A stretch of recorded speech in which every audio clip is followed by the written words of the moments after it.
Welcome to the Miami Heat Zone podcast. We're pushing to 6,000 subscribers. Make sure that you guys hit that subscribe button. We're halfway to that goal, and thank you for all the support. The buyout market is going to be fascinating.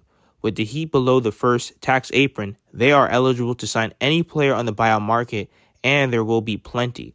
So these are some of the top guys. You got Chris Middleton, Ben Simmons, Bruce Brown, Marcus Smart, Jusuf Nurkic, Kelly Olynyk, Daniel Tice, Reggie Jackson, Jaden Springer, PJ Tucker, and Cody Zeller.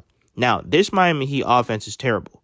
And this list, no one on this list is going to make the Miami Heat win a championship. However, you still want, just playable pieces next to your team.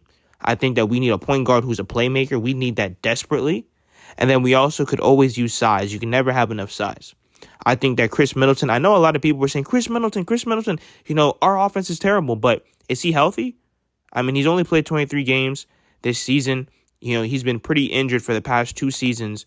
But then at the same time, if you can get a Chris Middleton that could work, oh my God.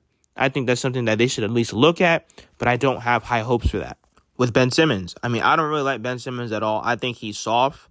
I think that there's something psychologically wrong with that man when you're right at the basket and you don't want to score.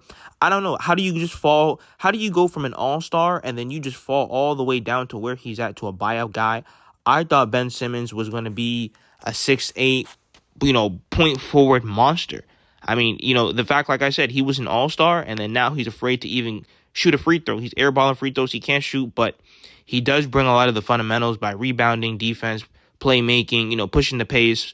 So if there's one team that could honestly fix Ben Simmons, and I'm not saying back to an all-star, but at least make him playable, I think it's the Miami Heat. However, he is linked to the Clippers, and I believe the Cleveland Cavaliers. Bruce Brown, ultimate role player. He kind of reminds me of Caleb Martin. He can do a little bit of everything. The Miami Heat have played him in the past when we were reversing the Denver Nuggets multiple times and in the NBA Finals. I think that Bruce Brown would be a great addition to the Miami Heat.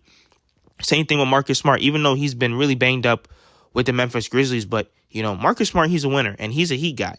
He's a menace. He's a great defender. He's someone that you could put next to Tyler Hero, in that starting lineup, especially to help with defense. You would have a bunch of plus defenders with Smart, Wiggins, Bam, Ware.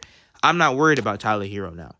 Then my last 2 picks would have to be Kelly Olynyk and Daniel Tice. You need the size, especially with Kelly Olynyk, who he's played next to Bam. I know they're both a little bit older, but like I said, you can never have enough size. Yes, we have Bam and Khalil Ware, but Kevin Love is also there. But I just think that if you're going to improve a roster, always go with the size. If you can't get the playmaking point guard, cool.